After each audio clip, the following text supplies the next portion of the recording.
नमस्कार, welcome to career 247। मैं हूं प्रशांत धवन। नाउ आज के समय आप इंटरनेशनल मीडिया में देखोगे तो ये न्यूज एक्सटेंसिवली कवर की जा रही है। पाकिस्तान की राजधानी इस्लामाबाद में एक बहुत ही बड़ा ब्लास्ट हुआ है। एक मॉस्क, प्राइमरली एक शियाइट मुस्लिम मॉस्क को टारगेट किया गया है। यहाँ पे आप देख पाओगे सीएनएन का आर्टिकल, एक फिलाइन बॉम्बर ने एटलीस्ट 31 लोगों को मार दिया है इन इस्लामाबाद मॉस्क अटैक। नाउ ये जो नंबर है ये कई जगह वेरी भी करता है। कई सोर्सेज ये भी कह रहे हैं कि जो एक्चुअल डेथ टोल है ये 50 के आसपास भी पहुंच सकता है। और अगर मैं इंजर्ड की बात करूं तो 170 लोग बुरी तरीके से यहाँ पर इंजर्ड हुए हैं। और यहाँ पे आप देख पाओगे इंडियन मीडिया ने भी एक्सटेंसिवली इस न्यूज को कवर किया है।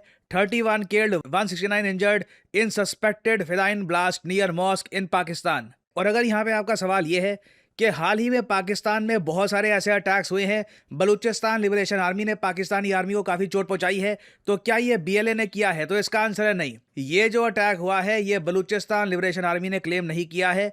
बीएलए इस टाइप की अटैक्स पाकिस्तान की माइनॉरिटीज पर मॉस्क्स में लगता नहीं है यूजुअली करता है। अभी के लिए आप अगर लोकल जो सोर्सेज है पाकिस्तान में वहां पर देखो, जो वो लोग रिपोर्ट कर रहे हैं उन लोगों के हिसाब से एक फॉरेन नेशनल ने ये अटैक किया है। मोस्ट प्रॉब्ली ये लोग मान के चलेंगे कोई अफगानिस्तान से कोई आदमी आया था, इसने ये अटैक किया है विद लिंक्स टू फितना अल ख्वाजारी। ये जो है जो टर्म ये पाकिस्तान में यूज की जाती है तहरीक तालिबान पाकिस्तान टीपीपी को डिस्क्राइब करने के लिए। इससे पहले आप अगर देखो काफी बार जो पाकिस्तान में तहरीक तालिबान है ये इस तरीके से पाकिस्तान की कई रिलीजियस माइनॉरिटीज को टारगेट कर चुकी है, पाकिस्तान की गवर्नमेंट को टारगेट कर चुकी है। और अल्टीमेटली देखिए, तहरीक तालिबान पाकिस्तान का अल्टीमेट एम ये है कि जिस तरीके से अफगानिस्तान में डेमोक्रेटिक जो गवर्नमेंट थी इसको हटा दिया गया, अब तालिबान का राज है वहां पे, अफगान तालिबान का।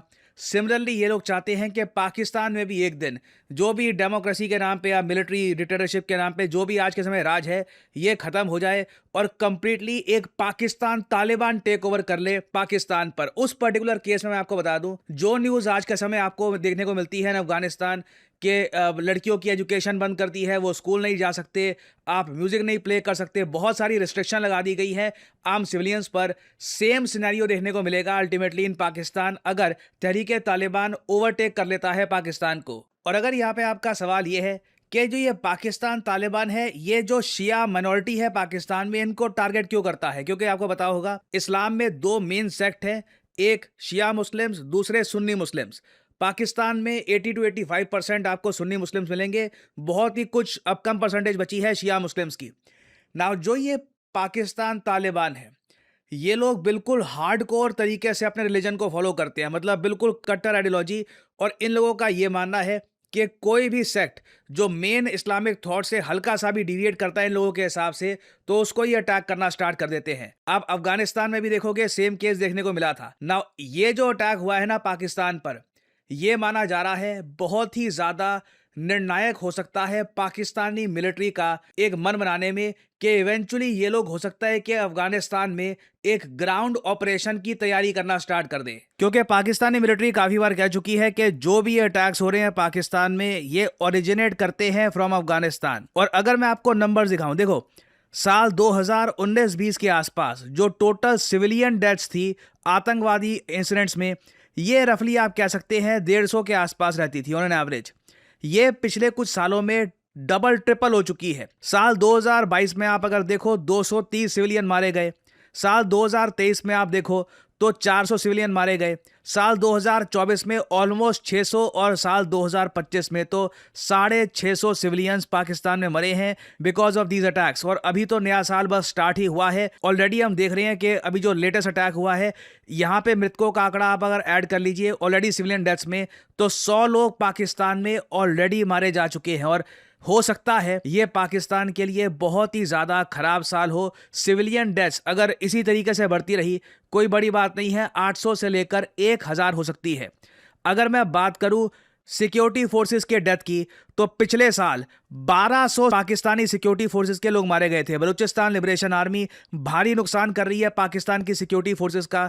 ये नंबर आप अगर देखो साल 2022 और 21 के आसपास 200-300 हुआ करता था, ये नंबर अब 5 गुना से भी ज़्यादा बढ़ चुका है। और अगर यहाँ पे आप वैसे ये सोच रहे हैं कि हम लोग क्यों ट्रैक कर रहे हैं कि पाकिस्तान में कितने सिविलियंस मरे, कितने सिक्योरिटी फोर्सेस के लोग मर रहे हैं, नंबर जो है मृतकों का ये बढ़ता क्यों जा रहा है, यहाँ पे आपको ना इसके जियोपॉलिटिकल इम्प्लीकेशंस के बारे में समझना होगा। हो क्या रहा है आज के समय पाकिस्तान में ना, एक पब्लिक परसेप्शन बनाया जा रहा है कि अल्टीमेटली पाकिस्तानी मिलिट्री को अफगानिस्तान में कुछ बड़ा करना होगा, तभी ये अटैक्स रुकेंगे। ये चीज देखिए यूएसए ने ऑफिशियली कहीं पर कंफर्म करी नहीं है कि ये लोग चाहते हैं कि पाकिस्तान एक ग्राउंड अटैक करे अफगानिस्तान में। पाकिस्तान के ऑब्वियसली जो कई मिनिस्टर्स हैं, कई जो इनके जनरल्स हैं, ये संकेत दे चुके हैं कि बिल्कुल अगर जरूरत आन पड़ी तो पाकिस्तान एक मैसिव ऑपरेशन लॉन्च करेगा अगेंस्ट अफगानिस्तान। बट आप अफगानिस्तान में जो करंट तालिबान गवर्नमेंट है, इनकी स्टेटमेंट देखो तो ये लोग साफ साफ कह चुके हैं कि पाकिस्तान काम कर रहा है यूएसए के बिहाफ पर, और पाकिस्तान एक रास्ता तैयार कर रहा है कि यूएस कैसे करके वापस अफगानिस्तान में कुछ अपने जो मिलिट्री बेसेस हैं या फिर कुछ जो जमीन है उसको ऑक्यूपाई करके बैठ जाए। और यहाँ पे मैं आपको स्टेटमेंट दिखाना चाहूंगा अफगान तालिबान के स्पोक्समैन की। ये बहुत ही इंपॉर्टेंट स्टेटमेंट है। इन लोगों ने यह कहा था कि while the United States wants to reclaim Bagram airbase, इसके बारे में ट्रंप ट्वीट कर चुके हैं कि ये एयरबेस जो अफगानिस्तान में है, ट्रंप के हिसाब से यूएस ने इसको बनाया था। हालांकि ये करेक्ट स्टेटमेंट नहीं है क्योंकि पहले इसको यूएसएसआर ने बनाया था। यूएस ने बिल्कुल इसको और ज़्यादा बड़ा और पावरफुल बना दिया इस मिलिट्री बेस को, बट बाद में यूएसए को ये मिलिट्री बेस छोड़ना पड़ा। ट्रंप कई बार ट्वीट कर चुके हैं कि इनको ये मिलिट्री बेस वापस चाहिए, और तालिबान के स्पोक्समैन ने भी ये कहा है कि यूएसए वांट्स टू रिक्लेम बागरम, और Pakistan is simultaneously bombing Afghan territory, violating Afghan sovereignty, undermining peace efforts. He said these actions show Pakistan is muddying the water to catch fish. Pakistan कहीं ना कहीं हेल्प कर रहा है, और इन द फ्यूचर और भी हो सकता है कि एक ग्राउंड ऑपरेशन लॉन्च करके या फिर अपनी आर्मी का इस्तेमाल करके यूएसए के लिए एक रास्ता बना दे जिससे यूएस मिलिट्री जाकर बागरम एयरबेस को वापस कब्जा ले। याद रखिएगा बागरम एयरबेस की जो लोकेशन है, इधर मैप में यहाँ पे आप देख पाओगे, मैं जूम इन कर रहा हूँ बागरम एयरबेस की तरफ। बाय द वे सैटेलाइट पर ये एयरबेस क्या भव्य लगता है, humongous airbase, just look at that. बहुत सारी यहाँ पर बिल्डिंग्स हैं, बहुत सारा इंफ्रास्ट्रक्चर यूएस ने बिल्ड किया है ताकि ये लोग ना सिर्फ ड्रोन्स, एयरप्लेन्स, इनको सपोर्ट कर पाएँ। अपने जो टेक्निकल जो एक्सपर्ट्स होते हैं काफ़ी बार मिलिट्री में, उनकी रहने की भी यहाँ पर जगह बनाई गई है। बहुत बड़ा एयरबेस है, और डोनाल्ड ट्रंप अगर इसको वापस लाना चाहते हैं, यूएसए के अंडर लाना चाहते हैं, तो आप देखोगे ये जो एयरबेस है ये पाकिस्तान बॉर्डर जो है यहाँ पे, जो दुरंत लाइन जिसको कहा जाता है, इसके बहुत ज़रा करीब है। ठीक है, ये एयरबेस है। ये यहाँ पर जो येलो लाइन आपको दिख रही है, this is the Pakistan border. तो आने वाले समय में अफगानिस्तान तालिबान का तो ये मानना है कि पाकिस्तान इन अटैक्स के जवाब में एक ऑपरेशन लॉन्च करेगा। अपनी जनता को ये बताएंगे कि बस अब पाकिस्तान सहेगा नहीं, और बहुत ऐसे अटैक हो गए, मासूमों का खून बह गया। बट इन रियलिटी जो भी ये लोग कर रहे होंगे उससे एक तरीके से एक टाइप का कॉरिडोर ये लोग बिल्ड कर देंगे जिससे यूएस मिलिट्री वापस बागरम कैप्चर कर ले। इसके बदले में पाकिस्तान को क्या मिलेगा? देखिए ऑलरेडी बहुत कुछ मिल रहा है। वर्ल्ड बैंक से लोन इनको आसानी से मिल रहे हैं, आईएमएफ से इनको लोन मिल रहे हैं बहुत ज़्यादा आसानी से, और साथ ही साथ हम ये भी देख रहे हैं कि रेको डिक में भी अमेरिकन कंपनीज इन्वेस्ट करने को तैयार हैं। 1.3 बिलियन डॉलर्स वहाँ से आएंगे। ये सभी पैसा फ्री का नहीं है, ये यूएस गवर्नमेंट का पैसा है जो इनडायरेक्टली कहीं ना कहीं पाकिस्तान को दिया जा रहा है, और इसके बदले में डोनाल्ड ट्रंप एक बड़ा प्राइस एक्सट्रैक्ट करने वाले हैं, और ये प्राइस मोस्ट प्रोबेबली पाकिस्तान की आर्मी पे करेगी। तो जो ये अटैक्स हो रहे हैं ना पाकिस्तान में आज के समय, इन्हें आइसोलेटेड इवेंट की तरह मत देखिए। ये आने वाले समय में जो पाकिस्तान का एक बड़ा ऑपरेशन होगा अफगानिस्तान में, उसका एक आप कह लीजिए एक बेस तैयार हो रहा है। इन्हीं अटैक्स के बेसिस पर पाकिस्तानी मिलिट्री, इनकी गवर्नमेंट अपने लोगों को ये कहेगी कि अब बलिदान देने का समय आ चुका है, करो या मरो, बस अफगानिस्तान में बड़ा ऑपरेशन पाकिस्तान को करना ही होगा।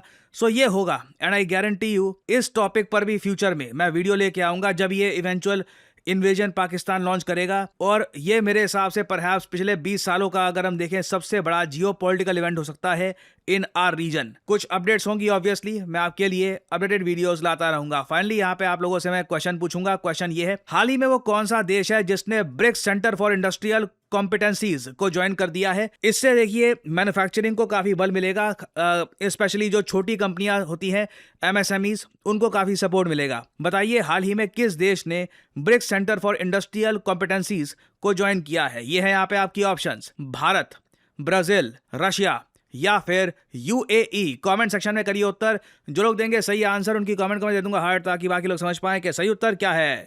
ये हमारी अब तक की सबसे बड़ी अनाउंसमेंट है। करियर 247 कोलैबोरेशन कर रहा है American multinational technology company IBM के साथ। जी हाँ, IBM वही आइकॉनिक कंपनी जिसकी 1911 में शुरुआत हुई थी और उसके बाद टेक्नोलॉजी के फोरफ्रंट में इन्होंने बहुत सी इनोवेशन करी है। IBM और करियर 247 मिलके आपके लिए लेके आए हैं data analyst course that can really change your career. देखो, ये बात कोई छुपी हुई नहीं है।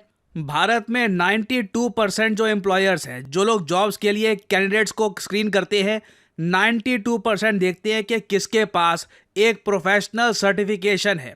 आप जब अपना खुद का रेज्यूमे बनाते हो, आप लिखते हो कि मैंने यहाँ से ग्रेजुएशन करी है, ये मेरी एजुकेशनल क्वालिफिकेशंस हैं, अपने बारे में लिखते हो अपने रेज्यूमे में। आप इमेजिन करिए उस रेज्यूमे में आप अगर ये ऐड कर दें कि मैंने डेटा एनालिस्ट का प्रोफेशनल कोर्स कर रखा है पावर्ड बाय IBM। आपके रिज्यूमे में वो अलग से ही हाईलाइट होगा। यही चीजें होती है जो आपको क्राउड से अलग खड़ा करती है। एक तरफ क्राउड जो कोई भी कोर्स कर रहा है, दूसरी तरफ आप जो करियर 247 IBM का डेटा एनालिस्ट कोर्स कंप्लीट करके जॉब मार्केट में जा रहे हो। नाउ मैं आपको पहले बता चुका हूं, डेटा एनालिस्ट की डिमांड भारत में लगातार बढ़ती जा रही है। डेटा एनालिस्ट हर कंपनीज में आज के समय काम करते हैं। इवन करियर 247, अड्डा 247 में आप देख लें तो बहुत सारे डेटा एनालिस्ट काम करते हैं। चाहे हेल्थ केयर हो, डिफेंस हो, मैन्युफैक्चरिंग हो, हर जगह डेटा है और डेटा की सेंस बनाने के लिए you need a data analyst. So I am proud to say कि IBM और करियर 247 इकट्ठा आए हैं ये यूनिक कोर्स बनाने के लिए। आप अगर इंटरेस्टेड है इस कोर्स में, जो पर्सनली आप अगर मुझसे पूछे, यू शुड बी इंटरेस्टेड। अगर आप अपने रेज्यूमे को स्ट्रॉन्ग करना चाहते हैं, आप चाहते हैं कि जब आप जॉब मार्केट में जाएं आपका रेज्यूमे अलग ही दिखे, go for this course. Simply क्या करना है, जो वीडियो आप देख रहे हो इसकी कमेंट सेक्शन में जाओ, कमेंट सेक्शन में लिंक आपको मिल जाएगा, लिंक पर करिए क्लिक, आपके सामने ये पेज खुल जाएगा। यहाँ पे अपने डिटेल्स डालिए, कोड डालिए PG10 ताकि आपको डिस्काउंटेड रेट पर ये कोर्स मिले और सिंपली यहाँ पर सबमिट कर दीजिए। करियर 247 की तरफ से आपको कॉल आएगा, बात कर सकते हैं और फिर आप अपनी जर्नी स्टार्ट कर सकते हैं एज ए डेटा एनालिस्ट। और जो सर्टिफिकेट आपको मिलेगा वहाँ पर लिखा होगा पावर्ड बाय IBM। और सिंस ये एक बहुत ही स्पेशल कोर्स है, हमारे पास लिमिटेड नंबर ऑफ सीट्स है। जो लोग पहले अप्लाई करेंगे बैच में हम उनको ही एनरोल कर पाएंगे। तो अगर आप इंटरेस्टेड हैं, आई सजेस्ट जल्दी से पूरा प्रोसेस कंप्लीट करिएगा और of course use the code PG10 to save your hard earned money as well. So इसी नोट के साथ ये है वीडियो का अंत। Thank you for listening and as I always say, may the gods watch over you.